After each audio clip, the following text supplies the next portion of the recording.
My mother stood up in front of our entire congregation and announced that I was the family disappointment during testimony Sunday. 3 minutes later, Pastor Williams called my name and asked me to come forward. What happened next would transform not just my life, but the lives of hundreds of women who had been told they weren't enough. Before we jump back in, tell us where you're tuning in from, and if this story touches you, make sure you're subscribed, because tomorrow, I've saved something extra special for you. The morning light filtered through the stained glass windows of Cornerstone Baptist Church as I sat in the back pew, hoping to remain invisible during what had become my monthly ritual of endurance. At 25, I had perfected the art of disappearing into the wooden bench, my worn secondhand dress a stark contrast to the designer outfits that surrounded me in this affluent suburban congregation. My name is Sarah Elizabeth Matthews, though most people in my family simply called me Sarah, with the kind of resigned disappointment usually reserved for discussing broken appliances or failed investments. I had grown accustomed to being the afterthought in the Matthews family legacy, the daughter who had somehow failed to live up to the standards that seemed effortless for everyone else. The Matthews family occupied a position of considerable respect within Cornerstone Baptist Church and the broader community of Willowbrook Heights, an upscale suburb outside Nashville, where success was measured in square footage, luxury vehicles, and social media followers. My father, Robert Matthews, owned Matthews & Associates Financial Planning, a firm that managed investments for some of the wealthiest families in Tennessee. My mother, Patricia Matthews, served as the church's director of women's ministries and maintained a lifestyle blog called Southern Grace Living that attracted thousands of followers who admired her perfectly curated life. Then there was my older sister, Rebecca Matthews Sterling, who had married into the Sterling family fortune at 23 and now lived in a mansion overlooking the Cumberland River. Rebecca possessed everything that I apparently lacked: effortless, beauty, social grace, an MBA from Vanderbilt, and the ability to make everything she touched turn to gold. She ran a successful interior design business that catered to Nashville's elite, appeared regularly on local television programs discussing home decorating trends, and had recently announced her pregnancy with what would be my parents' first grandchild. I, on the other hand, worked as a night shift clerk at Mercy General Hospital, earning barely enough to afford my studio apartment in a neighborhood that my family pretended did not exist. While Rebecca had sailed through college with sorority, leadership positions, and academic honors, I had struggled to complete my nursing degree at a community college, working multiple jobs to pay tuition that my parents deemed an unworthy investment. The contrast between my circumstances and those of my family members had been a source of tension for years, but it had reached a crescendo in recent months as my parents' disappointment became increasingly difficult to conceal. Family gatherings became exercises in subtle humiliation, where my achievements were dismissed with faint praise while Rebecca's successes were celebrated with elaborate enthusiasm. My work at the hospital involved managing patient intake during the overnight hours, coordinating with emergency responders, and providing support to families during some of their most difficult moments. The position required patience, compassion, and the ability to remain calm under pressure, qualities that I had developed through years of navigating family dynamics that often felt more challenging than any medical emergency. Despite the demanding nature of my work, my family viewed my career as evidence of my limited ambitions and practical failures. During dinner conversations, my father would discuss Rebecca's latest business contracts and design awards, while asking me generic questions about how work was going, with the tone typically reserved for inquiring about the weather. The disconnect between my family's perception of my worth and my actual contributions to the lives of patients and families at Mercy General had created a growing sense of isolation that was particularly acute during church services. Cornerstone Baptist Church emphasized family values and community support, yet I often felt like an outsider observing a performance in which I had no meaningful role. My faith had always been complicated by the contradiction between the unconditional, love that was preached from the pulpit, and the conditional acceptance I experienced from the congregation members who knew my family's story. The church community had watched Rebecca's wedding planning with excitement and anticipation, while my single status at 25 was discussed in hushed tones as a source of concern and prayer requests. The morning that would change everything began like countless others, with me arriving at church alone and taking my customary seat in the back row where I could observe without drawing attention. My parents and Rebecca typically sat in the third pew from the front, a position that reflected both their financial contributions and social standing within the congregation. Pastor Williams had announced that this Sunday would feature an extended testimony service, where congregation members would be invited to share personal stories of faith, struggle, and redemption. These services often became emotional experiences that brought the community together through shared vulnerability and mutual support. As the service progressed, various members stood to share their experiences. Business owners discussed how faith had guided them through economic challenges. Parents shared stories of children overcoming difficulties. Elderly members reflected on decades of marriage and family growth. The testimonies created an atmosphere of collective celebration and mutual encouragement.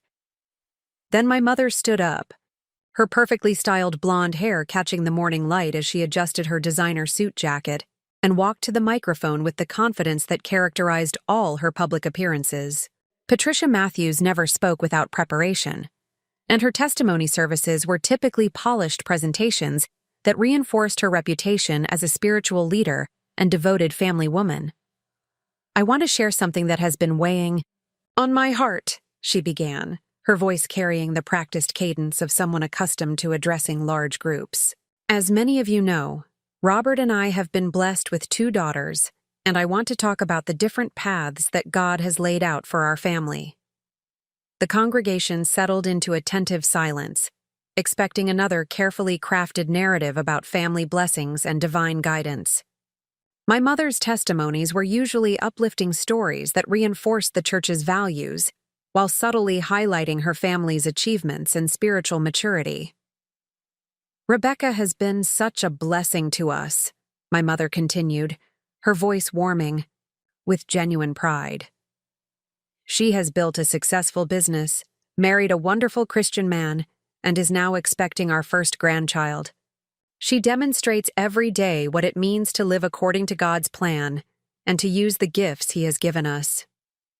Murmurs of approval rippled through the congregation, as Rebecca's accomplishments were well known and widely admired within the church community. She was frequently held up as an example of young Christian womanhood, someone who had successfully balanced professional achievement with traditional family values. "But I also want to talk about the challenges that every family faces," my mother said, her tone shifting slightly as she paused for effect. "We have another daughter, Sarah, who has struggled to find her way. Despite our prayers and guidance, she has chosen a path that brings us concern rather than celebration." My stomach clenched as I realized that my mother was about to use me as a cautionary tale in front of hundreds of people who knew our family. The back pew suddenly felt exposed rather than protective, and I found myself wishing that I had chosen to skip church entirely. Sarah works nights at a hospital, which keeps her away from church activities and family gatherings. She lives alone in a part of town that worries us constantly. At 25, she shows no interest in marriage or starting a family, despite our encouragement and the prayers of this community. The congregation had become completely silent, sensing that this testimony was different from my mother's usual presentations. I could feel eyes turning toward me as people connected my mother's words with my presence in the back of the church. "I share this not to embarrass Sarah, but to ask for your continued prayers as we try to understand how 2 daughters raised in the same home, with the same values and opportunities, can turn out so differently. Sarah has become what I can only describe as the family disappointment, and we trust that God has a plan even for situations like this." The words, "family disappointment," echoed through the sanctuary with devastating clarity. creating a moment of shocked silence that seemed to stretch indefinitely. I felt the weight of hundreds of eyes as congregation members turned to locate me in the back pew, their expressions ranging from sympathy to curiosity to judgment. My mother returned to her seat with the satisfied expression of someone who had delivered an important message, apparently unaware of the public humiliation she had just inflicted on her daughter. My father nodded approvingly, while Rebecca looked uncomfortable but remained silent, unwilling to contradict our mother's assessment. The aftermath of my mother's testimony created an atmosphere of uncomfortable tension that Pastor Williams needed to address before the service could continue. He stood slowly, his expression thoughtful, as he considered how to respond to what had just occurred. Pastor Williams was a man in his early 50s who had led Cornerstone Baptist Church for nearly a decade. He was known for his thoughtful sermons, genuine compassion for struggling members, and ability to address difficult situations with grace and wisdom. Unlike many pastors who focused primarily on successful members and generous donors, Pastor Williams made efforts to connect with people who felt marginalized or overlooked. "Thank you, Patricia, for sharing your heart with us this morning," he said diplomatically, acknowledging my mother's testimony while carefully avoiding endorsement of her characterization. Family challenges are something that every one of us can understand, and your willingness to be vulnerable reminds us that we all need prayer and support. He paused for a moment, scanning the congregation before his eyes found mine in the back pew. Something in his expression suggested that he was about to say something unexpected, something that had not been planned or prepared in advance. Preparing and narrating this story took us a lot of time, so if you are enjoying it, subscribe to our channel. It means a lot to us. Now back to the story. Sarah Matthews, would you please come forward? I believe God has given me something to say that concerns you directly. The request sent shockwaves through the congregation and created a moment of absolute silence that felt heavier than anything my mother's testimony had produced. Being called forward by the pastor was typically reserved for special recognition, emergency prayer requests, or serious disciplinary matters. I sat frozen in my pew, unsure whether Pastor Williams intended to compound my humiliation or address it in some way. The walk from the back of the church to the front altar would require passing my family's pew and exposing myself to the scrutiny of every congregation member. "Sarah, please don't be afraid," Pastor Williams said gently, his voice carrying an unusual warmth and urgency. "What I have to share will be a blessing, not a burden. Trust me, and trust that God has a purpose for this moment."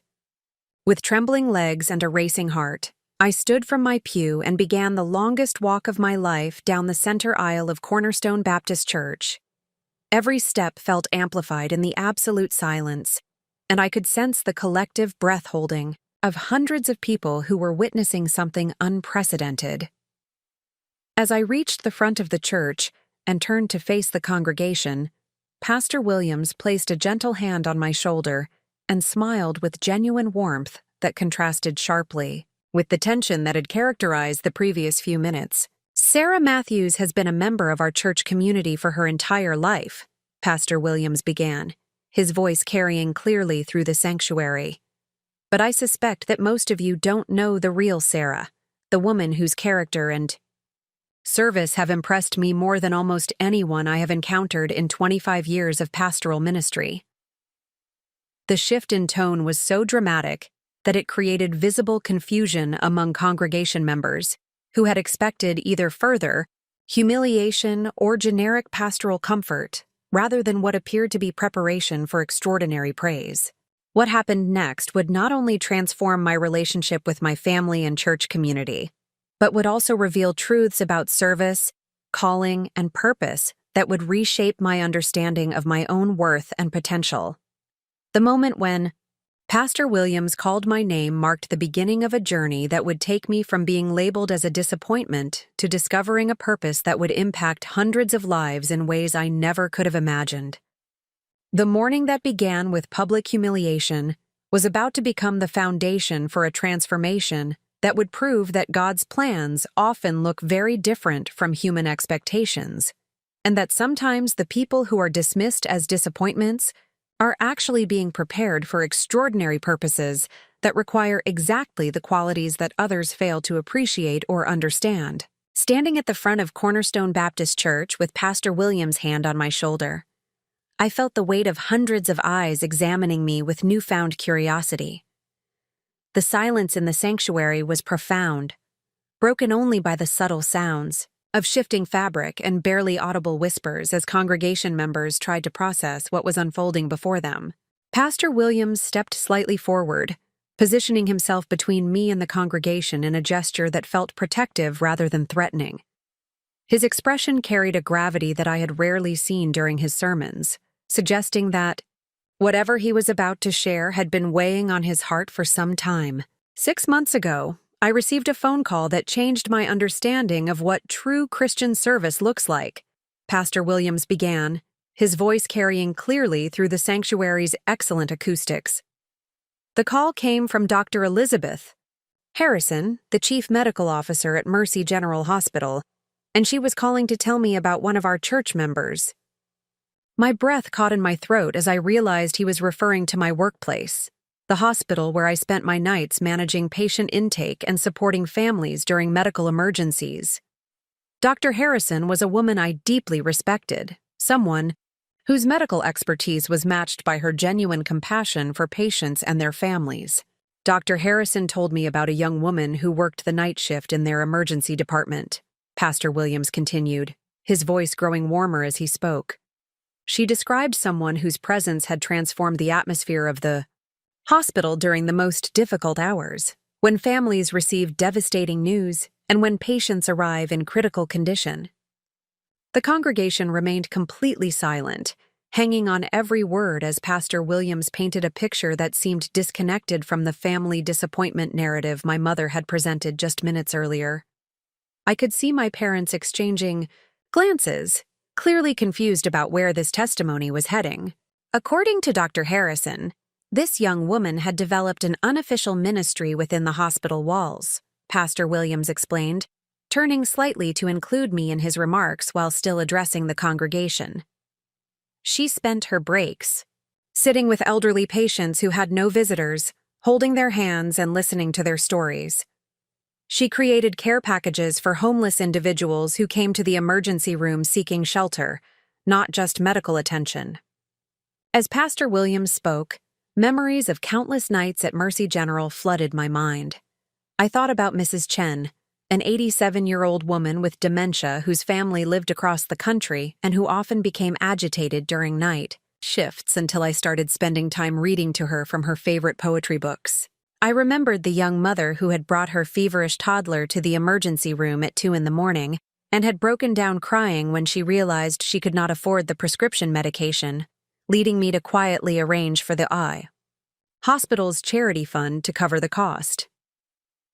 But what impressed Dr. Harrison most, Pastor Williams continued, his voice rising slightly with enthusiasm, was this young woman's ability to provide comfort and hope to families facing the worst moments of their lives. She had become known throughout the hospital as someone who could help grieving families find peace, who could explain complex medical situations in understandable terms, and who never left anyone feeling alone or abandoned.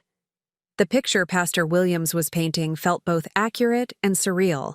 I had never considered my hospital work as anything more than doing what felt natural and necessary when confronted with human suffering and need. The idea that my actions had been noteworthy enough to prompt a phone call from the chief medical officer to my pastor seemed impossible to believe. Dr. Harrison called me because she wanted to recommend Sarah Matthews for the hospital's annual Humanitarian Service Award, Pastor Williams announced, his words creating a visible ripple of surprise throughout the congregation. This award is given to one individual each year who exemplifies exceptional dedication to serving others, and Sarah was selected from among hundreds of hospital employees and volunteers. I felt my knees weaken as the full impact of Pastor Williams' revelation began to sink in.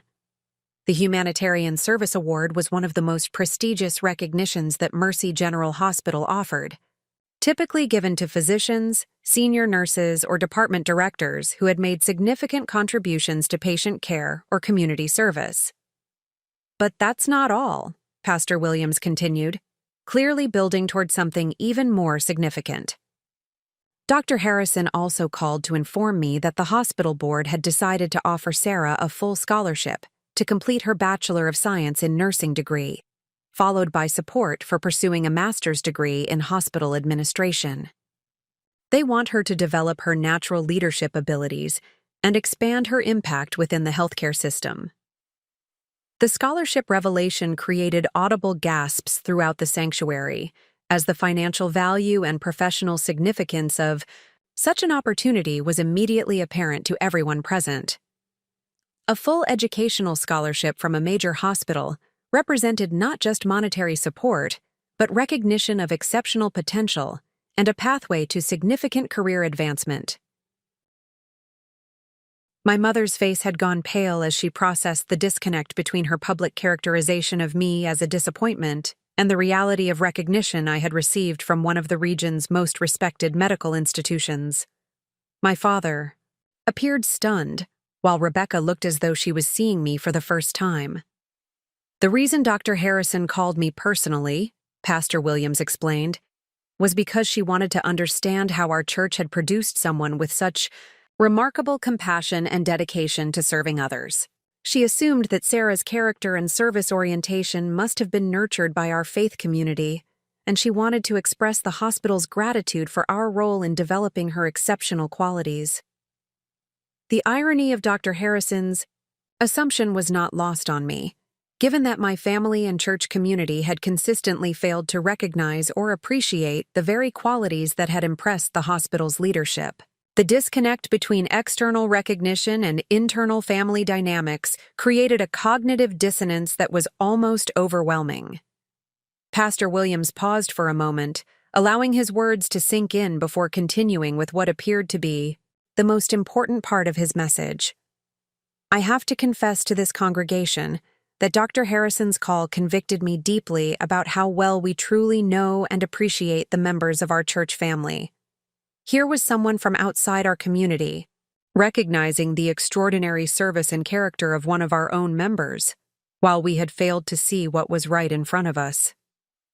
The pastoral confession created an atmosphere of uncomfortable reflection throughout the sanctuary, as congregation members began to consider their own assumptions about fellow church members and the criteria they used to evaluate worth and contribution.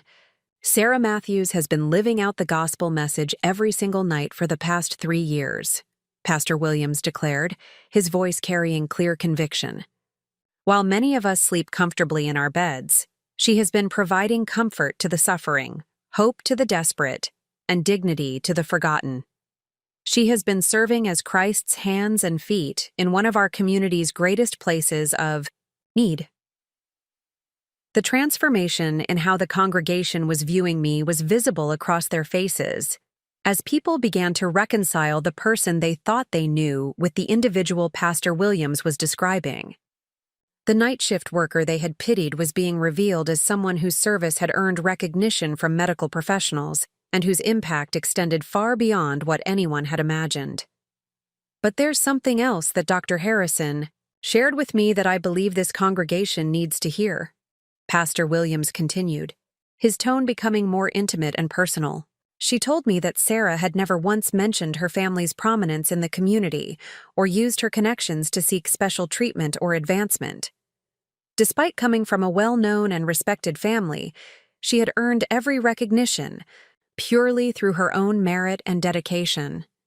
This detail seemed to particularly impact my parents, who had grown accustomed to leveraging their social connections and financial resources to create opportunities for Rebecca while assuming that I lacked the initiative or ability to achieve anything significant on my own. Pastor Williams turned to address me directly, his expression reflecting genuine warmth and respect that I had rarely experienced from authority figures. Sarah, I owe you an apology on behalf of this church community. We have failed to see and celebrate the ministry that God has called you to, and we have allowed superficial measures of success to blind us to the profound impact you are having on our community. The personal apology from Pastor Williams in front of the entire congregation was both validating and overwhelming. For years, I had felt invisible and undervalued within the church community, attending services out of habit and obligation rather than feeling truly welcomed or appreciated. The hospital has asked me to present you with the Humanitarian Service Award during our service this morning, Pastor Williams announced, producing an elegant crystal award from behind the podium. But more importantly, they have asked me to invite our entire church community to recognize and celebrate the extraordinary ministry that has been happening among us. As Pastor Williams handed me the crystal award, the congregation erupted in spontaneous applause that felt different from the polite acknowledgement typically given during church announcements. The applause was sustained and enthusiastic, reflecting genuine appreciation and perhaps some guilt about their previous failure to recognize my contributions. The weight of the crystal award in my hands represented more than recognition for my hospital work. It symbolized validation of a calling and purpose that I had been pursuing intuitively without fully understanding its significance or value. The tangible evidence of external appreciation provided a counterpoint to years of family disappointment and community indifference. Pastor Williams raised his hand to quiet the applause and continued with what would prove to be the most transformative part of his message. But God is not finished with Sarah Matthews yet. The hospital scholarship is just the beginning of what I believe will be an extraordinary journey of service and leadership. The suggestion that my recognition was just the beginning rather than the culmination of my achievements created a new level of anticipation throughout the sanctuary. Pastor Williams seemed to be building toward an announcement that would extend beyond the hospital award and scholarship opportunity. Last week, I received another call, this time from the Regional Baptist Association, Pastor Williams explained, referring to the organization that coordinated ministry efforts among Baptist churches throughout Middle Tennessee. They have been searching for someone to lead a new initiative focused on healthcare ministry and community outreach, and Dr. Harrison recommended Sarah for this position. The revelation that my hospital work had led to recommendations for denominational leadership positions seemed impossible to process. The Regional Baptist Association represented dozens of churches and thousands of church members, and leadership positions within the organization were typically reserved for seminary graduates and experienced pastors. The position would involve developing healthcare ministry programs across our regional churches, training volunteers to provide spiritual support in medical settings, and creating partnerships between faith communities and healthcare institutions. Pastor Williams continued, "It's a role that requires exactly the combination of medical knowledge, spiritual maturity, and practical experience that Sarah has been developing through her night shift ministry." The scope and significance of the opportunity Pastor Williams was describing far exceeded anything I had ever imagined possible for someone with my background and credentials. The idea that my hospital work could become the foundation for a broader ministry seemed both thrilling and terrifying. The Regional Association has offered to provide additional educational support, including seminary courses in pastoral care and healthcare ministry, to prepare Sarah for this leadership role, Pastor Williams added. They see her as someone who can bridge the gap between faith communities and medical professionals in ways that traditional ministry approaches have struggled to achieve. As Pastor Williams outlined the educational and professional opportunities that were being offered, I began to understand that my life was at a pivotal moment that would require choices about directions I had never considered possible. The path from night shift clerk to regional ministry leader seemed too dramatic to be real, yet the specificity and credibility of the opportunities suggested otherwise. I share all of this with our congregation not just to celebrate Sarah's achievements, but to challenge all of us to reconsider how we identify and nurture the gifts that God has placed within our church family, Pastor Williams said, his message clearly directed toward the broader community rather than just acknowledging my individual situation. The pastoral challenge created visible discomfort among some congregation members, particularly those who had been most vocal about traditional measures of success and social status. the implication that they had failed to recognize authentic spiritual gifts and callings was difficult to dismiss given the evidence Pastor Williams had presented. Sarah Matthews represents what I believe is God's call for our church to move beyond superficial measures of success and begin recognizing the extraordinary ministry that may be happening in unexpected places and through unconventional methods. Pastor Williams declared, his voice rising with prophetic intensity. The transformation that had occurred in the sanctuary over the past 20 minutes was remarkable. I had entered the morning labeled as the family disappointment, but I was now standing before the congregation holding a humanitarian award and being described as a model for authentic Christian service and calling. My mother's expression revealed the struggle she was experiencing as she tried to reconcile her public characterization of me with the reality Pastor Williams had presented. Years of dismissing my choices and achievements had been suddenly contradicted by recognition from medical professionals and denominational leaders. The morning that had begun with humiliation and shame was becoming a revelation about purpose, calling, and the difference between worldly success and meaningful service. The recognition I was receiving felt both validating and challenging, as it suggested responsibilities and opportunities that would require growth beyond my current capabilities and comfort zone. Standing at the front of Cornerstone Baptist Church, with hundreds of people looking at me with newfound respect and curiosity, I began to understand that my life was about to change in ways that would test everything I believed about myself and my potential for making a difference in the world. The final hymn concluded with the congregation's voices harmonizing in a way that felt different from previous Sundays, as though the morning's revelations had created a deeper sense of community and shared purpose.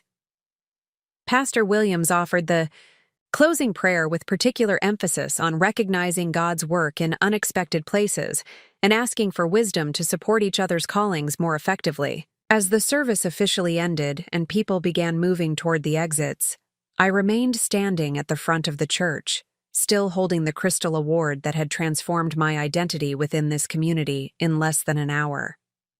The physical weight of the recognition seemed insignificant compared to the emotional and spiritual weight of understanding that my life was about to change dramatically. The immediate aftermath of Pastor Williams's revelation created a receiving line of sorts, as congregation members approached me with expressions that ranged from genuine congratulations to barely concealed embarrassment about their previous dismissive attitudes. Mrs. Eleanor Fitzgerald, the church treasurer who had frequently made pointed comments about my irregular attendance at social functions, was among the first to approach. "Sarah, dear, I had no idea about your work at the hospital," Mrs. Fitzgerald said, her voice carrying the careful tone of someone attempting to repair a relationship they had inadvertently damaged. "What you've been doing sounds absolutely wonderful, and I'm sure we'd all love to hear more about how we can support healthcare ministry in our community." The transformation in Mrs. Fitzgerald's attitude was representative of broader changes occurring throughout the congregation, as people who had previously viewed me through the lens of my family's disappointment began reassessing their assumptions and seeking ways to demonstrate their newfound appreciation. Dr. James Morrison, a cardiologist who attended our church and had always been polite but distant during our brief interactions, approached with obvious professional interest. "Sarah, I've heard excellent things about your work at Mercy General from several colleagues. The kind of patient advocacy and family support you've been providing is exactly what our healthcare system needs more of. I'd love to discuss some potential collaboration opportunities when you have time." The professional recognition from Dr. Morrison carried particular weight because it came from within our church community and confirmed that Pastor Williams's description of my hospital work was not exaggerated or based on incomplete information. The validation from a respected physician helped establish my credibility among congregation members, who might have questioned the significance of recognition from outside sources. However, the most challenging interactions came from my immediate family members, who were struggling to reconcile their long-held perceptions with the reality that had been presented to the entire congregation. My father approached first, his usual confident demeanor replaced by something that looked almost like uncertainty. "Sarah, this is quite a surprise," my father said, his voice carefully neutral as he processed the implications of the morning's revelations. "I have to admit that your mother and I weren't fully aware of the scope of your work at the hospital. Perhaps we should sit down and discuss these opportunities that Pastor Williams mentioned." The suggestion of a family discussion represented a significant departure from our typical interactions, which generally involved my parents providing guidance and expectations while I listened politely and attempted to explain my choices. The possibility of being consulted about my own future rather than being advised about it felt both welcome and unfamiliar. My mother's approach was more complicated, as she was clearly struggling with the public nature of her earlier testimony, and its contrast with the information Pastor Williams had shared. Patricia Matthews had built her reputation on having comprehensive knowledge of her family's activities and achievements, and the discovery that she had been unaware of my recognition suggested gaps in her understanding that were difficult to acknowledge publicly. "Sarah, honey, I think there may have been some miscommunication about your situation," my mother said, her voice carrying the diplomatic tone she typically used when managing social difficulties. "Obviously, your father and I are very proud of your achievements, and we want to make sure we're supporting you properly as you consider these new opportunities." The characterization of our family dynamics as a miscommunication, rather than a systematic pattern of dismissal and disappointment, revealed my mother's difficulty in accepting responsibility for her earlier testimony. However, her willingness to publicly acknowledge pride in my achievements represented progress from her previous position. Rebecca approached last, her expression reflecting a combination of surprise, confusion, and what appeared to be genuine respect for accomplishments she had not previously understood or appreciated. My sister had always been supportive within the constraints of our family dynamics, but she had also accepted our parents' assessment of my limitations and potential. "Sarah, I feel terrible that I didn't know about any of this," Rebecca said, her voice carrying what sounded like authentic regret. "I've been so focused on my own business and pregnancy that I haven't been paying attention to what you've been accomplishing. Can we talk sometime this week? I'd really like to understand more about your work in these opportunities." The request for a private conversation with Rebecca represented an opportunity for rebuilding our sister relationship on a foundation of mutual respect, rather than the previous dynamic where she had been positioned as the successful daughter, while I had been seen as the disappointment. The possibility of authentic sisterly connection felt both appealing and necessary for moving forward. As the immediate family interactions concluded and the sanctuary began to empty, Pastor Williams approached me with an expression that suggested he had additional information to share beyond what he had revealed during the service. His demeanor indicated that our conversation would involve practical next steps rather than just ceremonial recognition. "Sarah, I hope you weren't overwhelmed by everything that happened this morning," Pastor Williams said, his voice carrying genuine concern for my emotional well-being. "I realize that the public nature of this recognition may have created some pressure, and I want to make sure you feel supported as you process these opportunities." The pastoral concern was appreciated, as the morning's events had indeed been emotionally overwhelming in ways that would require time and reflection to fully understand. The transformation from family disappointment to community recognition had occurred so rapidly that I had not yet had time to consider the implications for my relationships and future decisions. "I also want to discuss the practical aspects of the opportunities I mentioned," Pastor Williams continued. "The Regional Baptist Association has asked me to schedule a meeting with you this week to discuss the healthcare ministry position in detail. They're hoping to begin the program within the next 6 months, which would give you time to complete the current semester at the hospital while preparing for this transition." The timeline Pastor Williams outlined suggested that the opportunity was more immediate and concrete than I had initially understood. The possibility of transitioning from my current night shift position to a regional ministry role within 6 months seemed almost too rapid to be manageable, yet the support structure he described made it appear feasible. Additionally, the hospital has asked me to convey their hope that you'll accept the scholarship opportunity regardless of your decision about the ministry position," Pastor Williams explained. "Dr. Harrison emphasized that your educational advancement would benefit their institution, even if you ultimately choose to pursue other directions for your career."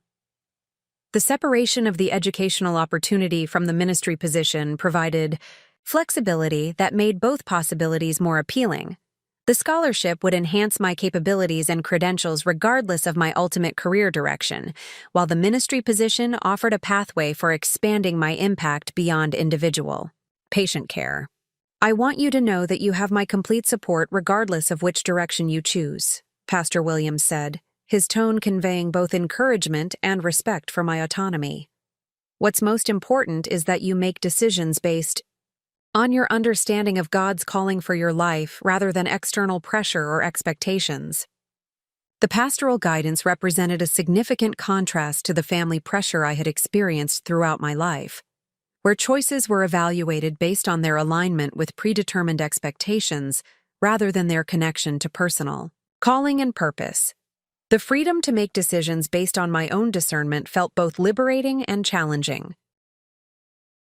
As Pastor Williams concluded our conversation and began addressing other post-service responsibilities, I found myself alone in the sanctuary for the first time since the morning's events had begun. The familiar space looked different now, as though the physical environment had been transformed by the spiritual and emotional revelations that had occurred. Sitting in the front pew where I had stood to receive recognition, I began processing the full implications of the morning's events for my understanding of identity, purpose, and potential. The Crystal Award resting beside me represented external validation of internal calling that I had been pursuing without fully recognizing its significance or value. The disconnect between my family's perception of my life and the reality of my achievements had been revealed so dramatically that it forced me to reconsider fundamental assumptions about worth, success, and recognition. For years, I had internalized my family's disappointment and assumed that their assessment of my choices and potential was accurate.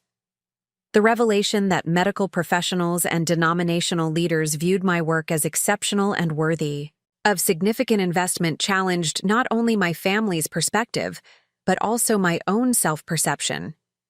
The night shift work I had considered merely dutiful had been recognized as ministry worthy of regional leadership opportunities. However, the morning's events had also created new pressures and expectations that would require careful navigation. The public nature of the recognition meant that my decisions about future opportunities would be scrutinized by both supportive and skeptical observers within the church community. The scholarship opportunity represented a pathway for developing capabilities that would enhance my effectiveness regardless of my ultimate career direction.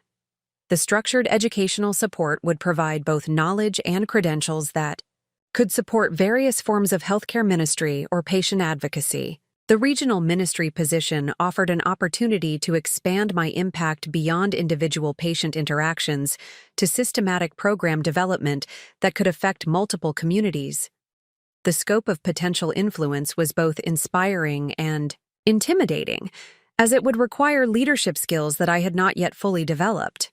Most significantly, the morning's events had forced me to confront the difference between seeking approval from people who could not recognize my value and pursuing calling that aligned with my authentic capabilities and passions. The recognition I had received came from people who had observed my work directly, rather than evaluating it against predetermined expectations. As I prepared to leave the sanctuary and begin conversations with my family about the opportunities Pastor Williams had presented, I understood that my life was at a turning point that would require courage to pursue possibilities that exceeded everyone's previous expectations, including my own. The transformation from family disappointment to recognized servant leader had occurred so rapidly that it seemed almost surreal. Yet the concrete nature of the opportunities suggested that this change was both authentic and sustainable. The challenge would be learning to believe in my own potential as fully as others apparently did. The morning that had begun with public humiliation had become a revelation about divine purpose and the possibility that what appears to be failure or disappointment from one perspective may actually be preparation for extraordinary service and impact from another. The Crystal Award represented not just recognition of past service, but investment in future potential that would require faith and determination to fulfill. Walking toward the church parking lot where my family waited to begin discussions about these unexpected opportunities, I carried both the weight of new responsibilities and the lightness of finally understanding that my unconventional path had been leading towards something significant all along. The family disappointment narrative was being replaced by a story of calling and purpose that would challenge everyone's assumptions about success and service. The conversations that lay ahead would test whether this transformation could become the foundation for authentic relationships, built on mutual respect, rather than the previous dynamic of conditional acceptance based on external achievements. The morning's revelations had created possibilities for both professional advancement and personal healing that would require wisdom and grace to navigate successfully. The Matthews family gathered around the mahogany dining table in my parents' formal dining room that Sunday afternoon, a setting that had historically been reserved for important family discussions and holiday celebrations. The elegant space, with its crystal chandelier and oil paintings of pastoral scenes, seemed almost intimidating as we prepared to address the morning's revelations and their implications for our family dynamics. My mother had spent the drive home from church in uncharacteristic silence, while my father made several phone calls to business associates, apparently seeking information about the Regional Baptist Association and its ministry programs. Rebecca had followed us in her Mercedes SUV, having canceled her usual Sunday brunch plans with her husband's family to participate in this unexpected family conference. The formal nature of our gathering reflected the gravity of the situation we needed to address. For the first time in my adult life, I was being consulted about major decisions rather than simply being informed about expectations or receiving advice about corrections to my chosen path. The shift in family dynamics was both empowering and unsettling, as it required me to articulate thoughts and feelings that I had previously kept private. My father opened the discussion with the methodical approach he typically brought to business negotiations, having apparently spent the drive home developing a framework for evaluating the opportunities Pastor Williams had presented. Robert Matthews approached family decisions with the same analytical rigor he applied to investment strategies, though his usual confidence seemed tempered by the morning's unexpected developments. "Sarah, I think we need to understand the full scope of these opportunities before we can provide meaningful guidance," my father began, his voice carrying the careful tone he used when navigating unfamiliar territory. "The scholarship offer from Mercy General represents significant financial value, and the ministry position with the Regional Baptist Association appears to offer substantial professional advancement. However, we need to evaluate both the benefits and the potential risks of each option." The business-oriented approach to discussing my future felt familiar, yet the underlying assumption that my input would be valued in the decision-making process represented a fundamental change from previous family interactions. Throughout my life, family discussions about my choices had generally involved my parents presenting their preferred direction while I listened and attempted to explain my perspective. "The first thing we need to clarify," my father continued, "is the specific terms of the scholarship offer. Educational benefits can vary significantly in their scope and requirements, and we should understand exactly what commitments would be involved before making any decisions." The practical focus on contractual details reflected my father's professional background in financial planning, where comprehensive understanding of terms and conditions was essential for making sound investment decisions. However, his approach also revealed his assumption that these opportunities should be evaluated primarily through economic and professional advancement criteria.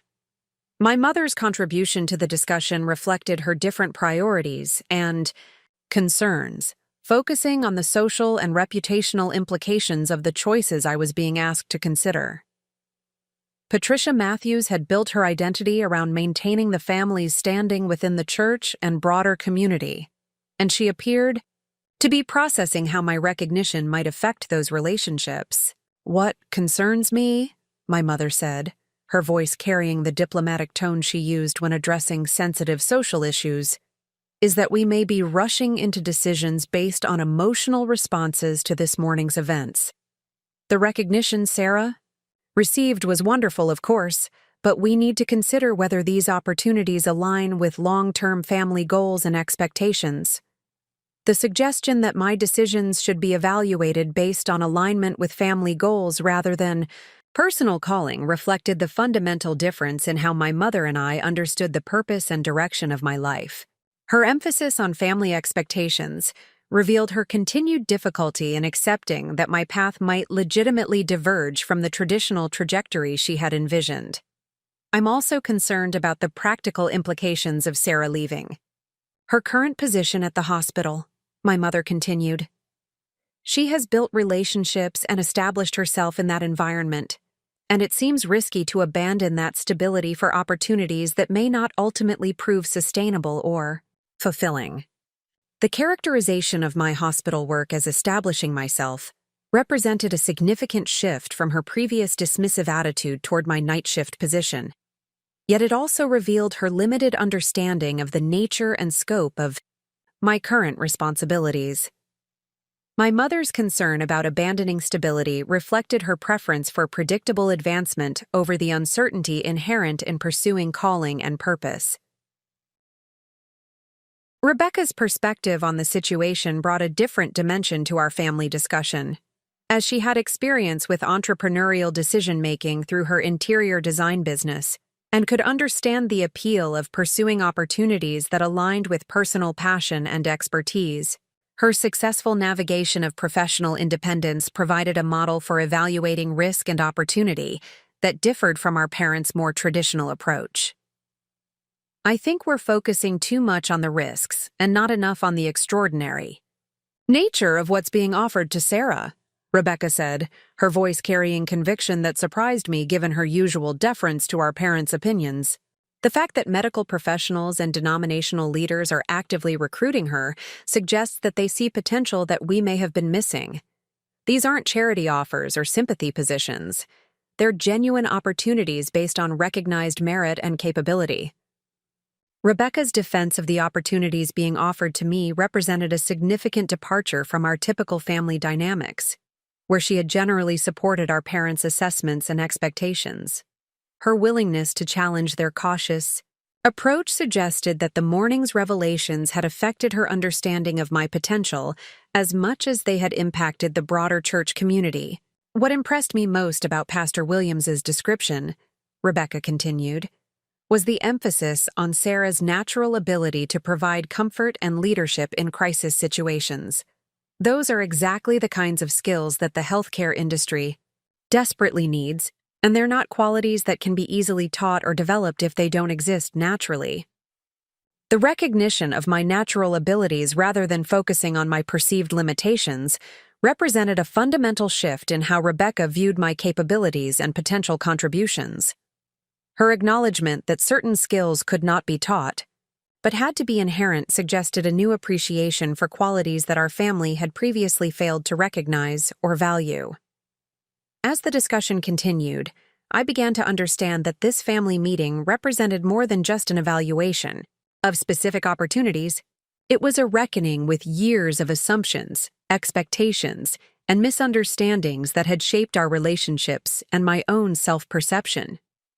The dramatic nature of the morning's revelations had forced all of us to reconsider fundamental beliefs about success, calling, and the criteria for measuring meaningful contribution.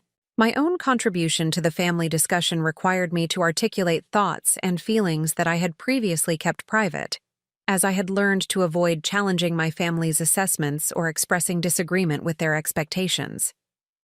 The opportunity to speak about my own understanding of purpose and calling felt both liberating and vulnerable, as it required exposing aspects of my inner life that had been largely invisible to my family members. "I appreciate everyone's concern about these opportunities," I began, my voice carrying a steadiness that surprised me given the emotional intensity of the morning's events. "But I think there's something important that we need to acknowledge. before we can make any meaningful decisions about my future direction.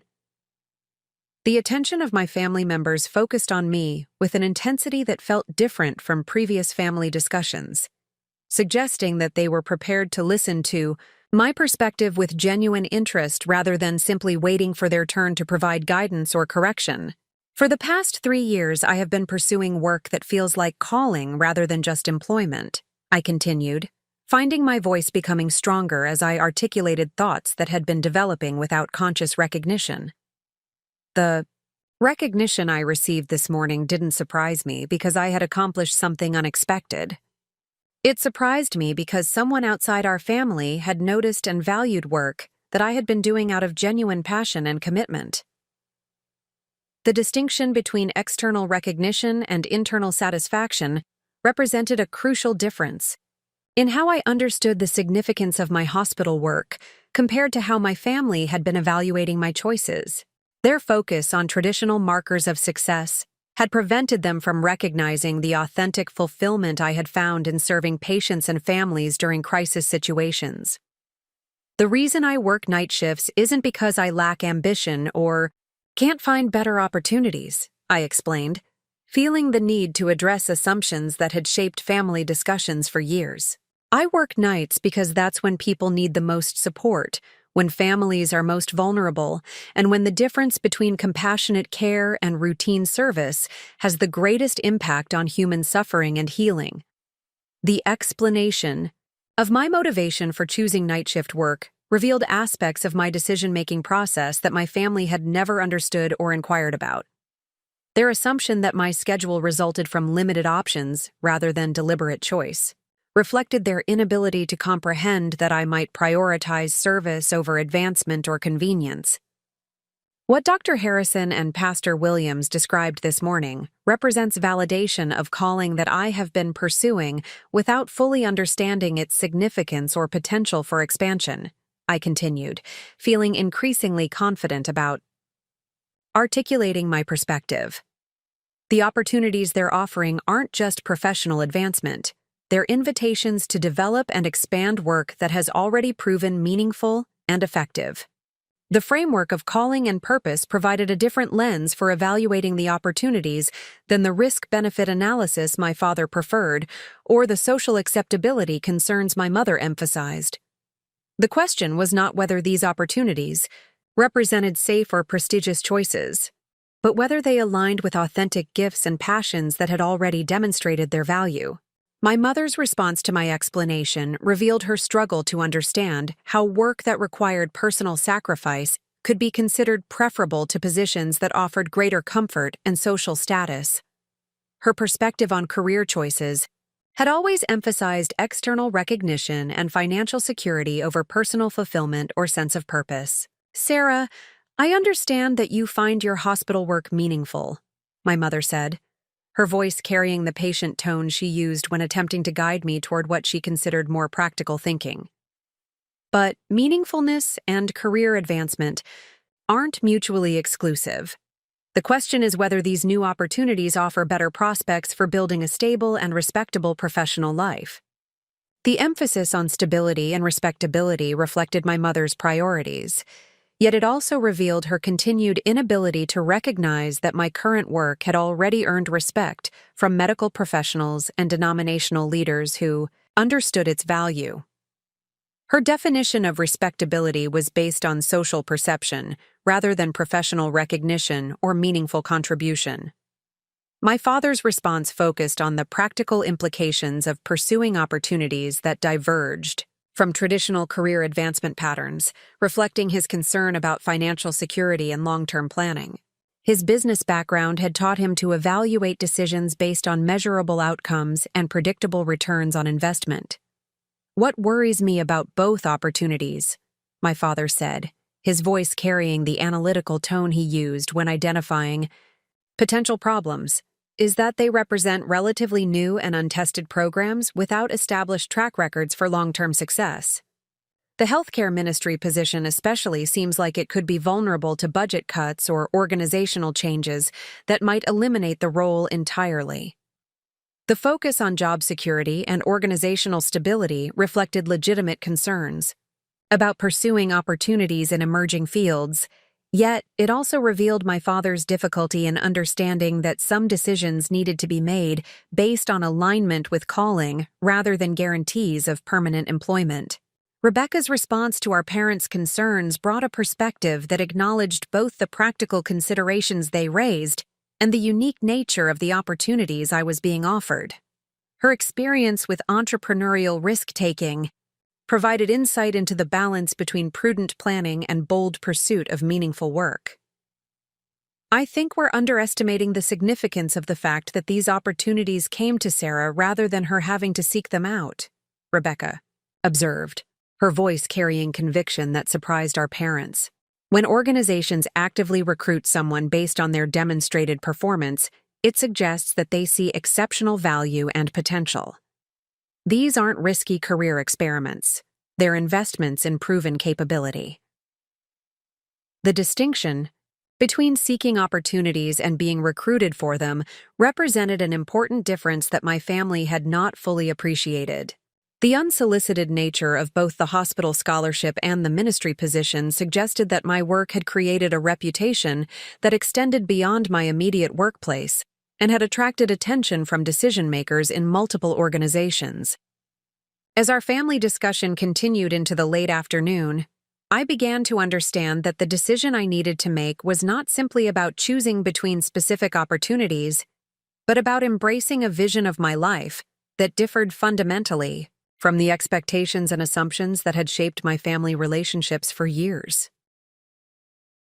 The recognition I had received represented validation of qualities and contributions that my family had been unable to see or value, yet it also created an opportunity for rebuilding our relationships on a foundation of mutual respect rather than conditional acceptance.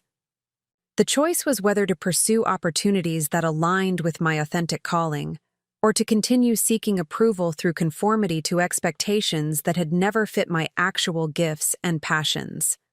The family reckoning that began with evaluating external opportunities had evolved into a deeper examination of values, priorities, and the criteria we use to measure meaningful success. The conversation that would continue over the following weeks would determine not only my professional direction but also the future of our family relationships and my own understanding of purpose and potential. The week following the church service revelation brought a series of meetings that would fundamentally alter my understanding of professional possibility and personal potential.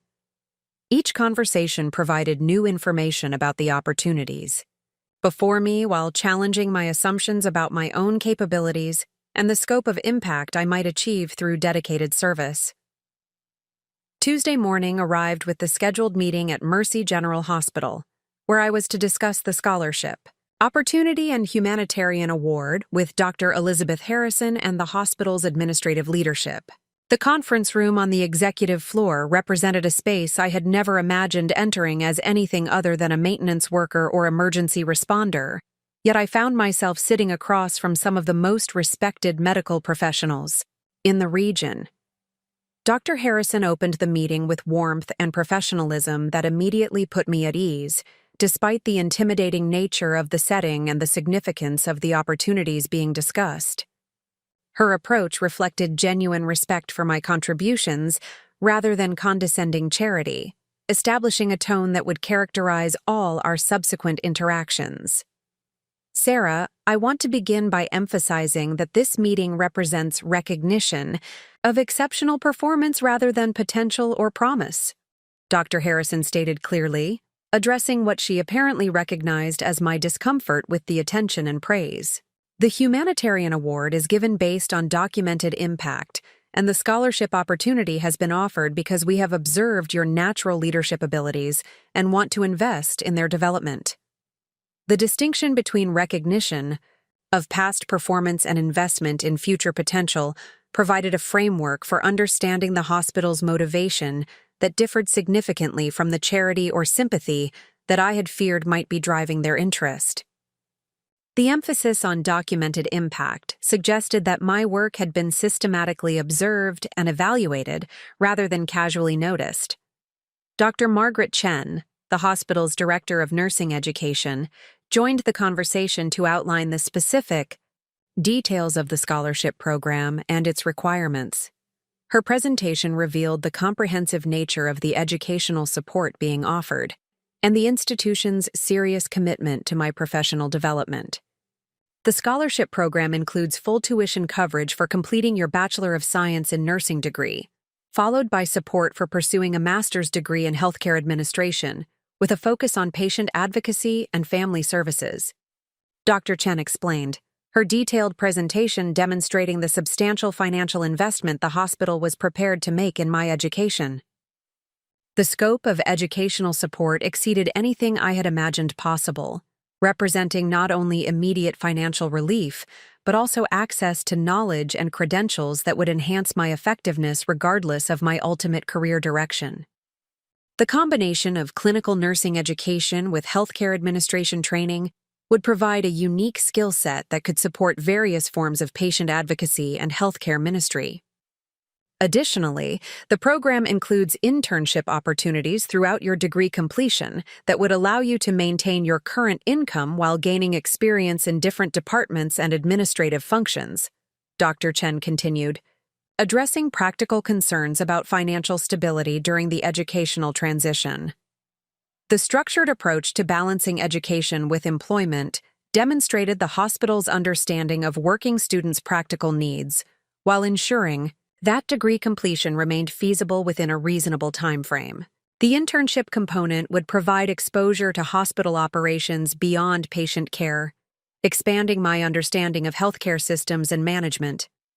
Dr. Harrison then shifted the discussion toward the broader vision the hospital had developed for integrating patient advocacy and spiritual care services more effectively within their medical programs.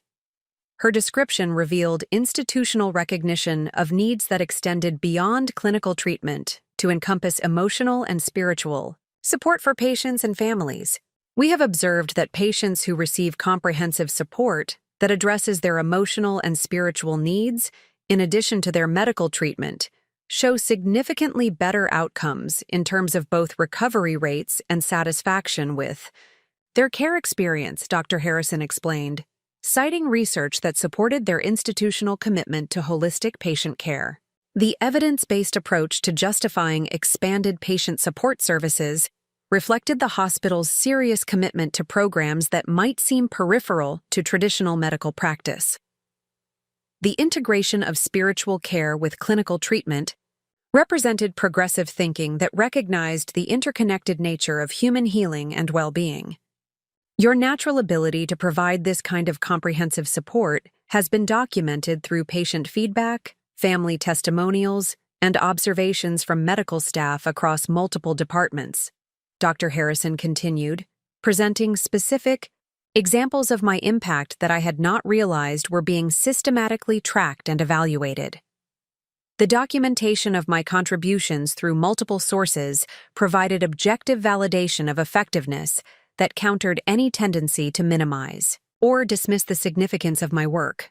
The systematic tracking suggested that the hospital had been observing my approach to patient interaction with professional interest rather than casual appreciation. Dr. Harrison concluded the hospital meeting by emphasizing their hope that I would accept the scholarship opportunity regardless of any other professional directions I might choose to pursue. The separation of educational support from employment commitment provided flexibility that made the decision easier while demonstrating genuine investment in my development as a healthcare professional. Thursday afternoon brought the meeting, with representatives from the Regional Baptist Association, held at their headquarters in downtown Nashville. The setting was less intimidating than the hospital's executive conference room, yet the significance of the opportunity being discussed was equally substantial and potentially more transformative for my long-term career direction. Reverend Dr. James Patterson, the association's Director of Ministry Development, opened our discussion by explaining the context and vision for the healthcare ministry program they were hoping to establish. His presentation revealed the comprehensive nature of their planning and the serious commitment they were making to addressing healthcare-related spiritual and emotional needs across their member churches. The Healthcare Ministry Initiative represents our recognition that faith communities have both an opportunity and a responsibility to provide support for members facing medical challenges, Dr. Patterson explained, outlining a vision that extended beyond traditional pastoral care to encompass systematic training and coordination of volunteer support services. The scope of the program being proposed involved developing training curricula for volunteers, establishing partnerships with healthcare institutions, creating resource materials for families facing medical crises, and coordinating support services across multiple congregations. The complexity and ambition of the vision required someone with both practical healthcare experience and understanding of faith community dynamics. We have been searching for someone who can bridge the gap between medical knowledge and spiritual care, someone who understands both the practical needs of patients and families and the resources that faith communities can provide, Dr. Patterson continued, explaining why my background made me an ideal candidate for leading this initiative. The emphasis on bridging different worlds reflected recognition that effective healthcare ministry required expertise in multiple areas that were rarely combined in a single individual. My experience in hospital settings provided practical knowledge of medical systems, while my lifelong involvement in church communities offered understanding of how faith-based support could complement clinical treatment. Mrs. Catherine Williams, the association's director of women's ministries, joined the discussion to outline the specific responsibilities and support structure that would be provided for the healthcare ministry coordinator position. Her presentation demonstrated their serious commitment to ensuring success through adequate resources and institutional support. The position would involve developing and implementing training programs for volunteer coordinators in each of our member churches, creating partnerships with hospitals and medical practices to establish appropriate referral and communication systems, and providing ongoing consultation and support for families facing complex medical situations, Mrs. Williams explained, describing responsibilities that would utilize both my healthcare knowledge and ministry experience. The structured approach to volunteer training and institutional partnerships revealed sophisticated thinking about sustainable program development rather than informal charitable efforts. The emphasis on systematic coordination across multiple churches suggested potential for significant regional impact through properly organized and supported ministry efforts. Dr. Patterson then addressed the educational support that would be provided to prepare me for these expanded responsibilities, including seminary coursework in pastoral care, healthcare ethics, and ministry administration. The combination of practical experience with formal theological education would provide credentials and knowledge necessary for effective leadership in denominational settings. We would also provide opportunities for you to visit and learn from established healthcare ministry programs in other regions, allowing you to understand best practices and avoid common implementation challenges. Dr. Patterson added, demonstrating their commitment to thorough preparation rather than expecting immediate expertise in unfamiliar areas. The emphasis on learning from existing programs reflected practical wisdom about program development and suggested that the association had conducted thorough research before designing their initiative. The opportunity to study successful models would provide valuable insights that could prevent costly mistakes and accelerate effective implementation. The financial aspects of the ministry position included competitive salary, comprehensive benefits, and support for continuing education that would ensure long-term sustainability and professional development. The compensation package reflected serious organizational commitment rather than volunteer expectations or minimal support. As both meetings concluded, I found myself processing not only the specific details of each opportunity, but also the broader implications for my understanding of professional possibility and personal calling. The convergence of recognition from both medical and religious institutions suggested that my work had created a reputation that extended beyond any single organizational context. The hospital scholarship represented an opportunity to develop clinical expertise and healthcare administration knowledge that would enhance my effectiveness in any patient advocacy role. The comprehensive educational support would provide credentials and skills that could support various career directions while maintaining focus on holistic patient care. The ministry position offered a platform for expanding my impact beyond individual patient interactions to systematic program development that could affect multiple communities. The regional scope of the role would allow me to influence healthcare ministry practices across dozens of churches while developing resources that could benefit thousands of families.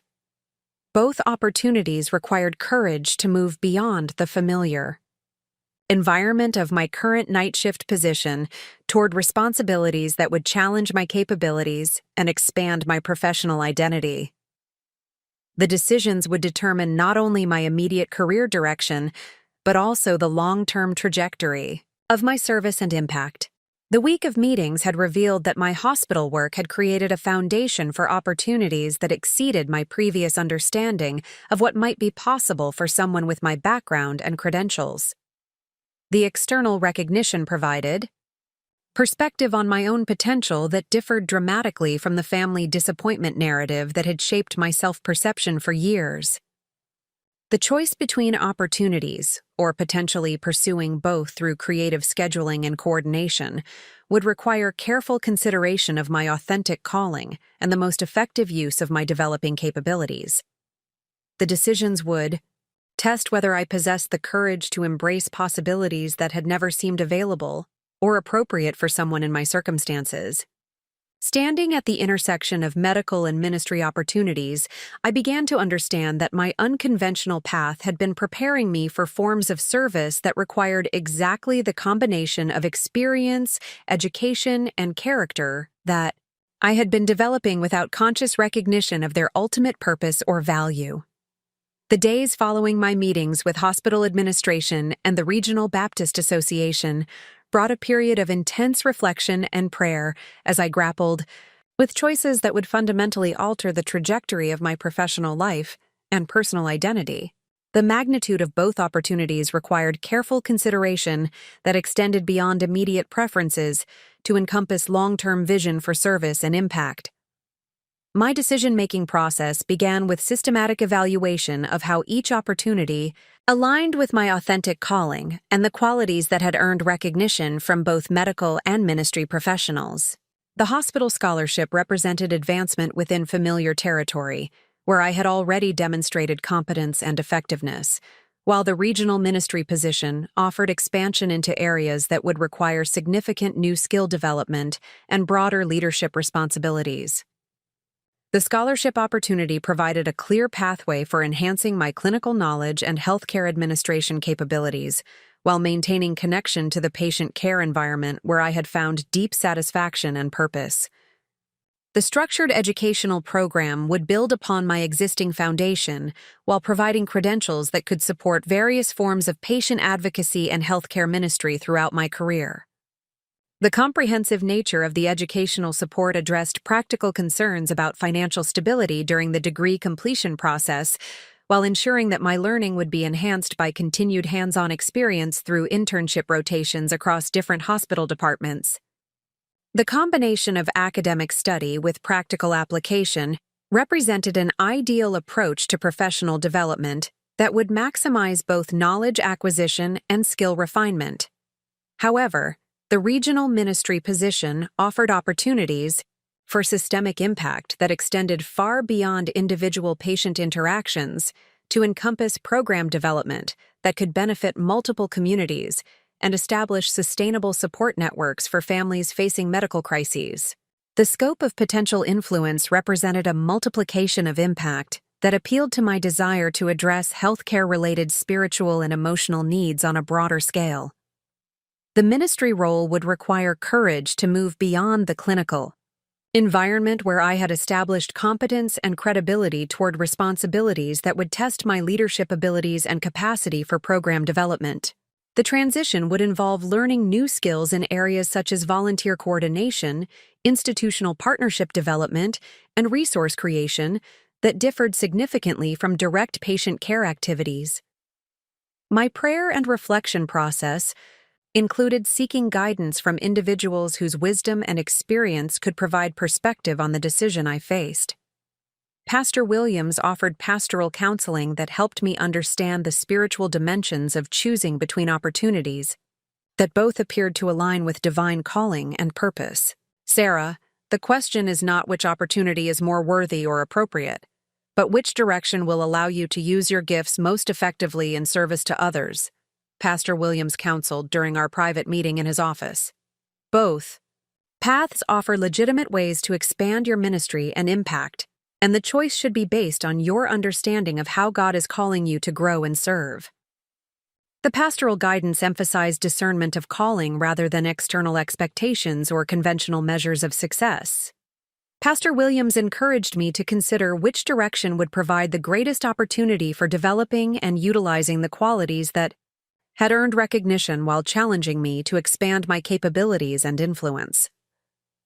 Dr. Harrison provided additional perspective when I requested a follow-up conversation to discuss my decision-making process.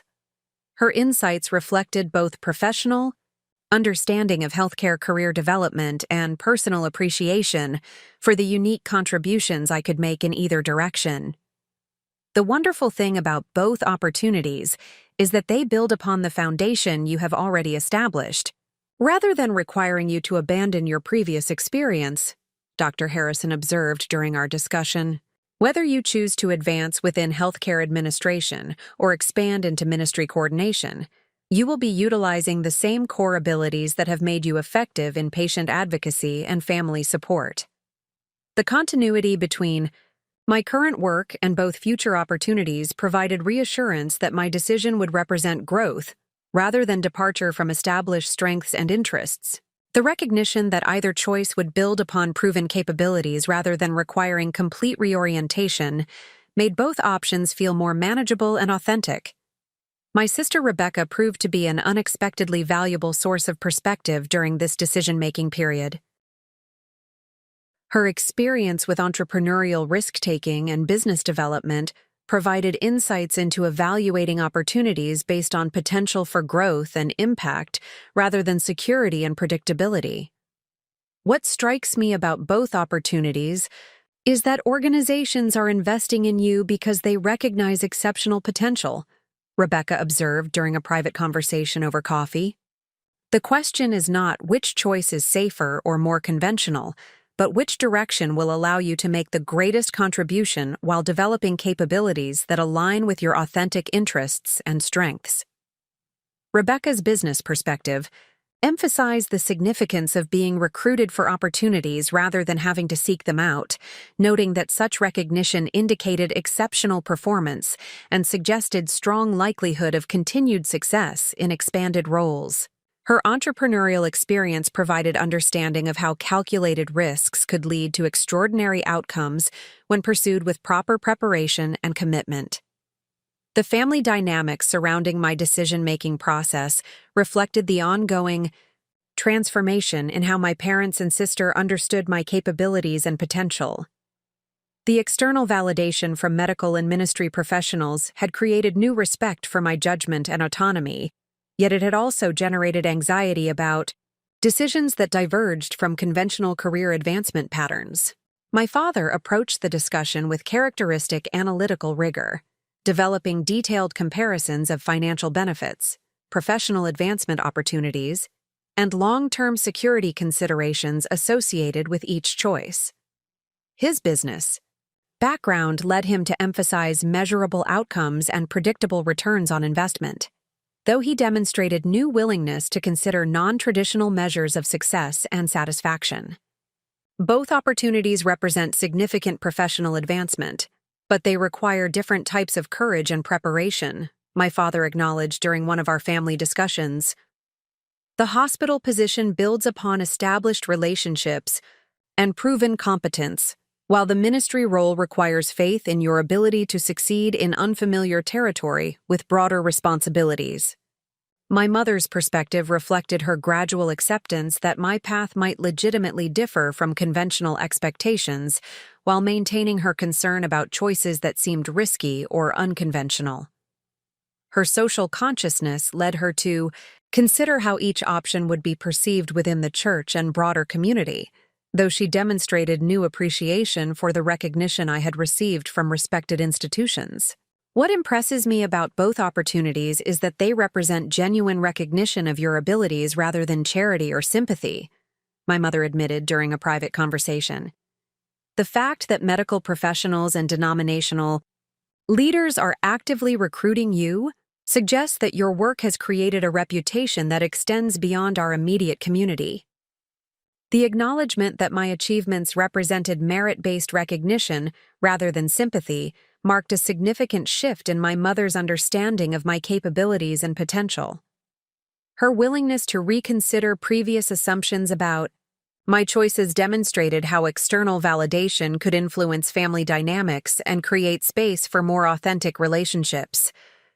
As my reflection process continued, I began to understand that the decision I faced represented more than choosing between specific opportunities. The choice would determine whether I would pursue advancement within familiar systems or embrace the challenge of creating new programs and approaches that could address needs in innovative ways. The hospital scholarship represented excellence within established frameworks where success could be measured through conventional metrics such as degree completion, certification achievement, and administrative advancement. The predictable nature of the educational pathway provided security and clear benchmarks for progress that appealed to both my practical concerns and my family's preferences for measurable outcomes. However, the ministry position offered opportunities for innovation and creativity that could establish new models for healthcare ministry and community support.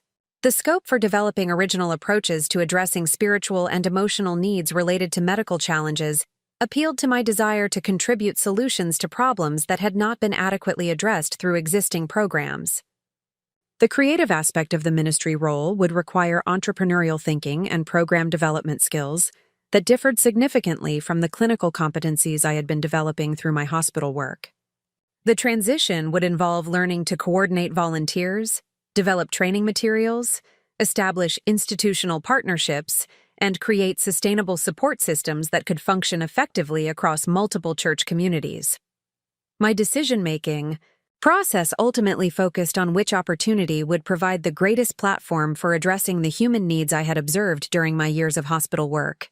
The families I had supported during medical crises often struggled with spiritual and emotional challenges that extended beyond what clinical treatment could address, yet they had limited access to coordinated support systems that could provide comprehensive assistance.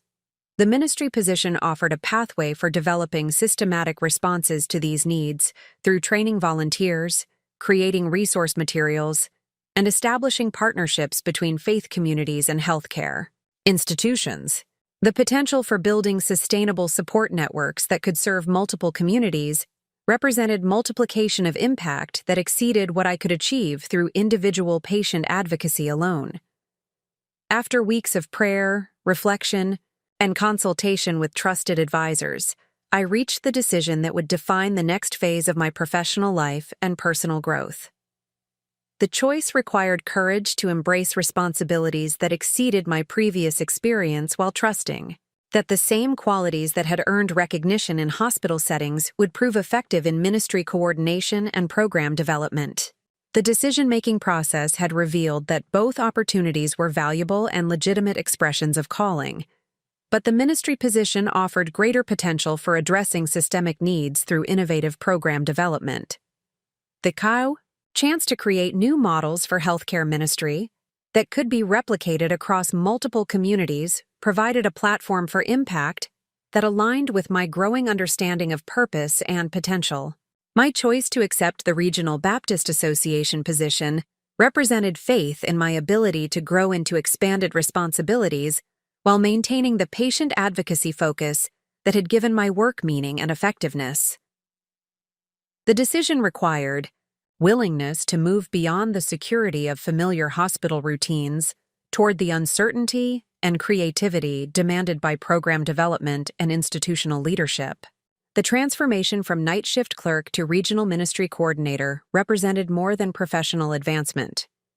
The journey had revealed that authentic calling could create opportunities that exceeded conventional expectations when pursued with dedication and integrity, and that recognition often came from unexpected sources when service was motivated by genuine care for others rather than personal advancement. Standing at the threshold of this new chapter, I understood that my decision represented not just acceptance of a position, but embrace of a vision for service that would challenge me to develop capabilities I had not known I possessed while addressing needs that had been inadequately served through existing approaches to healthcare ministry and community support.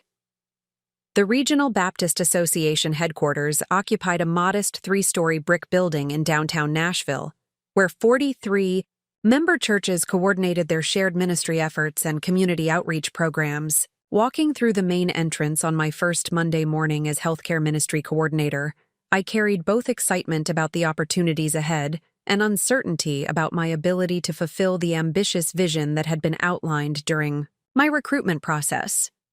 Dr. Patterson met me in the reception area with the warm professionalism that had characterized our previous interactions, though I detected an underlying concern that suggested he too understood the magnitude of the challenges involved in launching an entirely new ministry program from inception.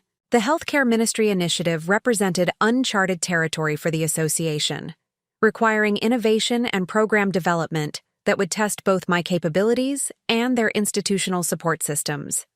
The office space allocated for the Healthcare Ministry program reflected the association's serious commitment to the initiative, while also revealing the practical constraints within which I would need to operate. The furnished office included essential equipment and supplies, yet the empty filing cabinets and blank walls emphasized that every aspect of program development would require creation from foundational principles rather than adaptation of existing systems. Dr. Patterson began our orientation meeting by reviewing the comprehensive scope of responsibilities that would define my role during the initial program development phase. The Healthcare Ministry Coordinator position encompassed volunteer training program development, institutional partnership establishment, resource material creation, and ongoing consultation services for member churches facing complex medical situations within their congregations. The first 6 months will focus primarily on assessment and planning activities that will establish the foundation for sustainable program implementation, Dr. Patterson explained, outlining a timeline that balanced ambitious goals with realistic expectations about what could be accomplished without existing infrastructure or established procedures. The assessment phase would require systematic evaluation of healthcare-related needs across member churches, identification of existing resources and capabilities within congregations, and analysis of potential partnership opportunities with medical institutions and community organizations. The comprehensive nature of this preliminary work reflected thorough planning, while also revealing the substantial preparation required before program implementation could begin. The institutional partnership development represented one of the most challenging aspects of my initial responsibilities, as it required establishing relationships with healthcare organizations that had limited previous experience with faith-based community support programs. The partnerships would need to address professional standards and legal requirements, while creating meaningful collaboration that benefited both medical institutions and church communities. My first week included meetings with representatives from 3 major healthcare systems in the Nashville metropolitan area, each presenting different perspectives on the potential value and practical challenges of coordinating medical care with faith-based family support services. These conversations revealed both enthusiasm for innovative approaches to patient advocacy and concern about maintaining appropriate boundaries between clinical treatment and spiritual care. Dr. Sarah Mitchell, Director of Social Services at Vanderbilt University Medical Center, provided insights that would prove crucial for developing effective partnership protocols. Her extensive experience with community outreach programs offered practical guidance about establishing collaboration that respected professional standards while enhancing patient care through comprehensive support systems. The key to successful partnership between healthcare institutions and faith communities lies in clear communication about roles, responsibilities, and appropriate boundaries, Dr. Mitchell explained during our initial consultation. Medical. Professionals need assurance that spiritual care providers understand clinical environments and can complement rather than complicate treatment protocols. The emphasis on complementary rather than competitive approaches to patient support provided a framework for developing partnership agreements that addressed institutional concerns while creating meaningful opportunities for faith-based assistance. The distinction between spiritual care and medical treatment would require careful attention throughout all program development activities. The volunteer training program development represented another significant challenge that required creating comprehensive educational materials and systematic preparation protocols for individuals with varying backgrounds and experience levels. The training would need to address both practical skills for providing effective support and theoretical understanding of appropriate boundaries and professional relationships within healthcare settings. My approach to curriculum development drew upon my hospital experience while incorporating insights from pastoral care literature and best practices from established healthcare ministry programs in other regions. The combination of practical knowledge and academic resources created a foundation for training materials that would prepare volunteers for the complex situations they would encounter while serving families facing medical crises. The initial volunteer recruitment efforts within member churches revealed diverse attitudes toward healthcare ministry participation, ranging from enthusiastic commitment to cautious skepticism about the appropriateness of faith-based involvement in medical situations. Understanding and addressing these varied perspectives would prove essential for building sustainable volunteer support systems across different congregational cultures and theological orientations. Mrs. Dorothy Henderson, a retired nurse from First Baptist Church of Franklin, emerged as an early advocate for the healthcare ministry program and volunteer coordinator for her congregation. Her medical background and church leadership experience provided valuable insights into the practical challenges and opportunities involved in implementing effective support programs at the local church level. The families in our congregation who have faced serious medical situations often struggled with spiritual and emotional challenges that extended far beyond what pastoral counseling could address, Mrs. Henderson observed during our planning meeting. Having trained volunteers who understand both medical systems and faith-based support could make an enormous difference for families navigating complex healthcare situations. The recognition that existing pastoral care resources were insufficient to address the comprehensive needs of families facing medical crises validated the underlying premise of the Healthcare Ministry Initiative, while also highlighting the importance of developing effective training and support systems for volunteer coordinators. The resource material development required creating guides, brochures, and reference documents that could be used by volunteers, church leaders, and families facing various medical situations. The materials needed to provide practical information about healthcare systems and patient rights, while offering spiritual encouragement and emotional support strategies that reflected sound theological principles and pastoral care practices. My approach to resource creation involved collaboration with medical professionals, pastoral care specialists, and families who had navigated significant healthcare challenges. The diverse perspectives ensured that materials would address real needs while maintaining accuracy and appropriateness for use in various church and medical settings. The legal and ethical considerations surrounding healthcare ministry activities required consultation with attorneys specializing in nonprofit organization liability and healthcare law. The complexity of regulations governing patient privacy, volunteer activities, and institutional partnerships demanded careful attention to compliance requirements that could affect both individual volunteers and the association as a whole. Attorney Rebecca Walsh, who specialized in healthcare law, provided guidance that proved essential for developing appropriate protocols and documentation. Her expertise helped establish procedures that would protect both volunteers and the organizations. They served while ensuring that healthcare ministry activities remained within appropriate legal boundaries. The primary legal considerations involve maintaining clear distinctions between spiritual support and medical advice, ensuring appropriate training and supervision of volunteers, and establishing documentation procedures that protect patient, privacy while enabling effective communication between healthcare institutions and faith communities, Attorney Walsh explained during our consultation. The legal framework she outlined required systematic attention to volunteer training content, partnership agreement language, and ongoing supervision procedures that would ensure compliance with relevant regulations while preserving the flexibility necessary for effective ministry implementation.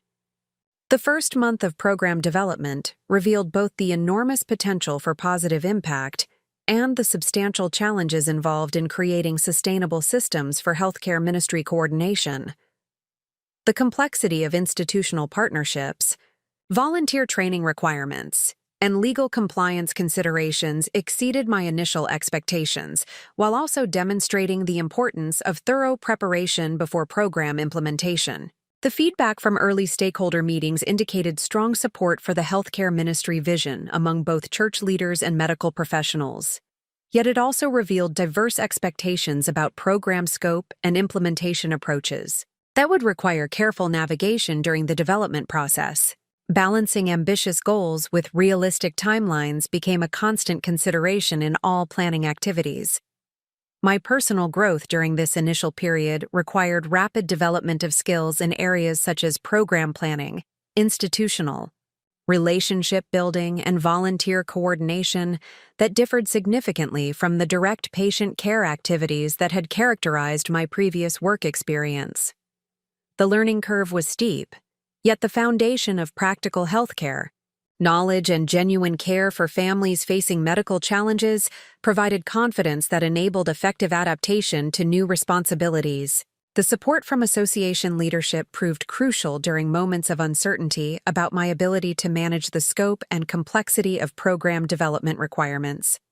Dr. Patterson and other senior staff provided guidance and encouragement that helped maintain perspective about the long-term vision while addressing immediate challenges and obstacles.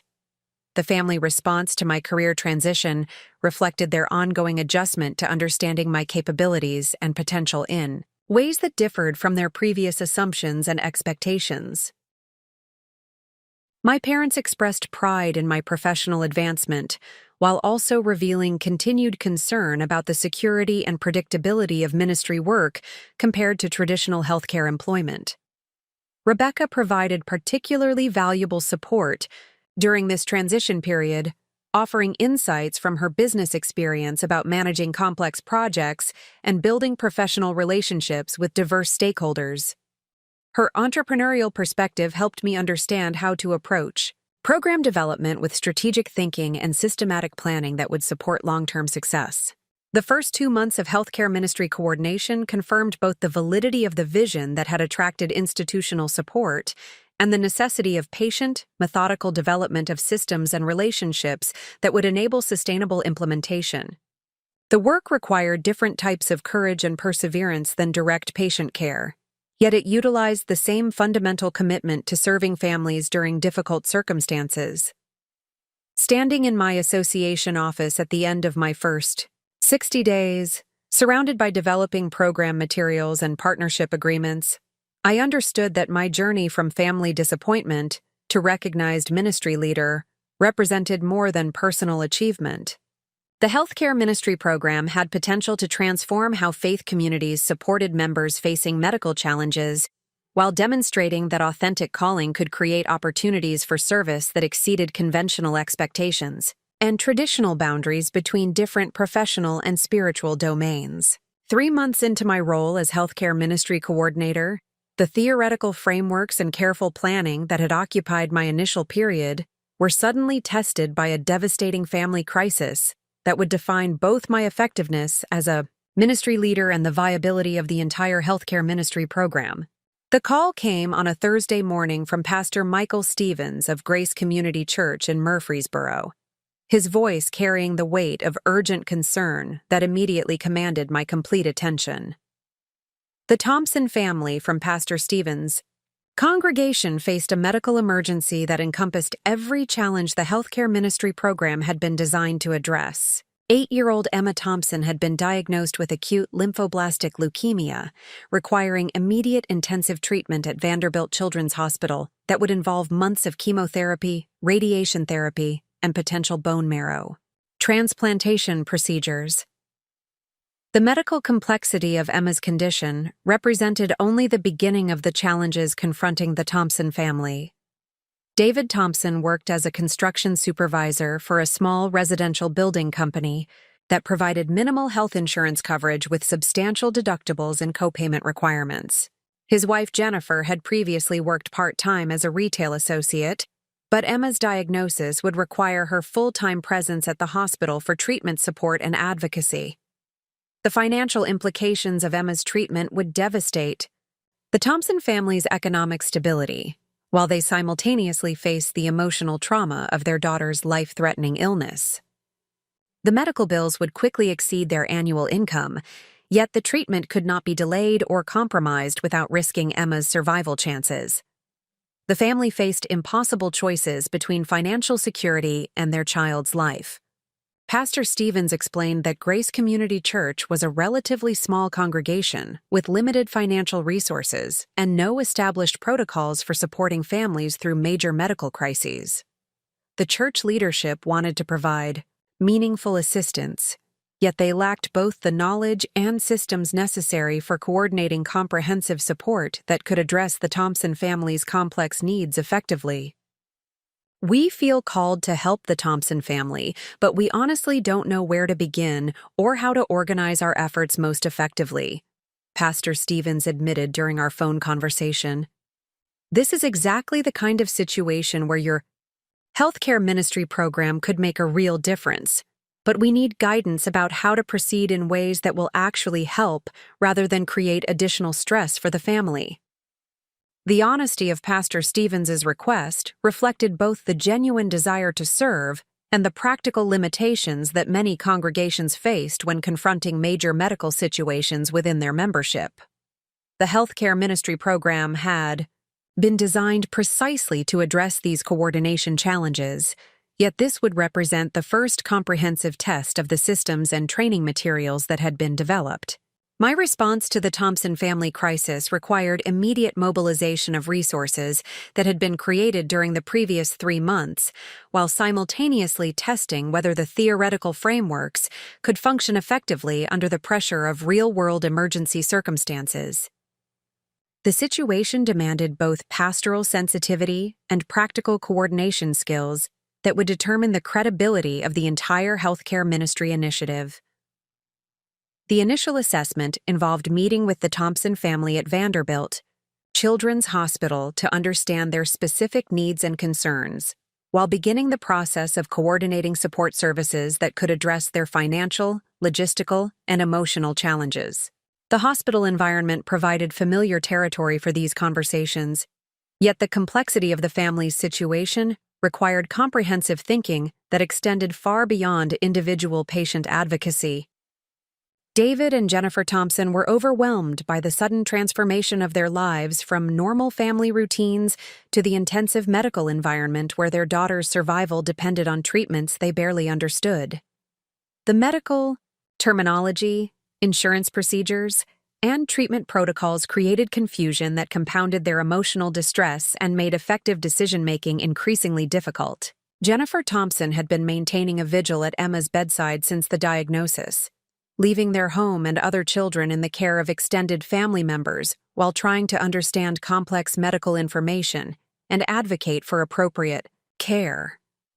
Her exhaustion was evident, yet she feared leaving the hospital for even brief periods, convinced that her presence was essential for ensuring optimal treatment for her daughter. David Thompson continued working construction projects during the day while spending evenings and weekends at the hospital, attempting to maintain family income while supporting his wife and daughter through the medical crisis. The physical and emotional demands were creating stress that affected his job performance and threatened the employment stability that provided their primary financial support. The assessment conversations revealed that the Thompson family needed comprehensive support that addressed financial assistance, logistical coordination, emotional counseling, and spiritual encouragement in ways that complemented, rather than complicated, the medical treatment process. The complexity of their needs required systematic coordination among multiple support providers, while maintaining sensitivity to family preferences and medical protocols. The financial challenges required immediate attention to prevent the family from falling behind on essential expenses while Emma's treatment proceeded. The medical bills would accumulate rapidly, yet the family also needed continued income to maintain housing, utilities, and basic living expenses for their other children, who remained at home under the care of grandparents and extended family members. My coordination efforts began with connecting the Thompson family to financial assistance programs available through Vanderbilt Children's Hospital, including charity care applications, payment plan options, and access to pharmaceutical company assistance programs that could reduce medication costs. The hospital's financial counselors provided guidance about navigating insurance procedures and maximizing coverage benefits while minimizing out-of-pocket expenses. However, the hospital-based financial assistance programs would address only a portion of the family's economic challenges. The loss of Jennifer's part-time income and David's reduced working hours due to hospital visits would create ongoing financial stress that required additional support beyond medical bill assistance. The healthcare ministry program needed to coordinate church and community resources to address these broader financial stability concerns. The logistical support coordination involved organizing volunteer assistance for practical needs such as meal preparation, childcare for the Thompson family's other children, transportation to medical appointments, and household maintenance activities that had become impossible to manage while focusing on Emma's treatment. These services required careful scheduling and volunteer training to ensure reliability and appropriateness. Mrs. Dorothy Henderson from First Baptist Church of Franklin proved invaluable during this coordination process, utilizing her nursing, background, and volunteer coordination experience to develop systematic approaches for organizing practical support services. Her medical knowledge enabled effective communication with hospital staff, while her church leadership experience provided insights into mobilizing congregational resources efficiently. The volunteer coordination required establishing communication systems that kept support providers informed about changing needs and schedules, while protecting family privacy and maintaining appropriate boundaries between helpers and the medical treatment process. The balance between comprehensive assistance and respectful space proved challenging to maintain as volunteers navigated their desire to help with recognition of family autonomy. The emotional and spiritual support aspects of the healthcare ministry response required coordination between pastoral counseling resources and professional mental health services that could address the trauma and stress associated with childhood cancer treatment. The integration of faith-based and clinical support demanded careful attention to both theological principles and evidence-based therapeutic approaches. Pastor Stevens provided primary pastoral care for the Thompson family while consulting with me about additional resources that could support their spiritual and emotional needs during the extended treatment process. The coordination between pastoral counseling and healthcare ministry support required clear communication about roles and responsibilities to avoid duplication or contradiction of guidance provided to the family. The pediatric oncology social worker at Vanderbilt Children's Hospital, Ms. Sarah Collins, became a crucial partner in coordinating comprehensive support that addressed both clinical and spiritual dimensions of the family's experience. Her expertise in childhood cancer support services provided professional perspective that enhanced the effectiveness of faith-based assistance while ensuring compliance with hospital protocols and patient care standards.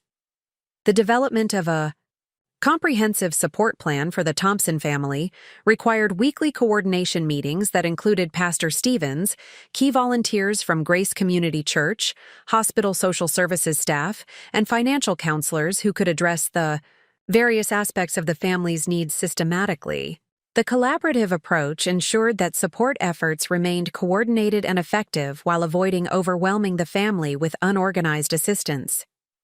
The first month of healthcare ministry support for the Thompson family tested every aspect of the program development work that had been completed during my initial 3 months in the coordinator role. The volunteer training materials, partnership protocols, and resource guides were evaluated under real-world conditions that revealed both strengths and areas requiring refinement. The financial assistance coordination proved more complex than anticipated, requiring navigation of multiple application processes and eligibility requirements that varied among different assistance programs. The healthcare ministry program needed to develop more comprehensive guidance materials that could help families understand and access available financial support more efficiently. The volunteer coordination revealed the importance of ongoing training and supervision to ensure that well-meaning assistance remained appropriate and helpful rather than intrusive or burdensome to families facing medical crises. The balance between comprehensive support and respectful boundaries required continuous attention and adjustment based on family feedback and changing circumstances.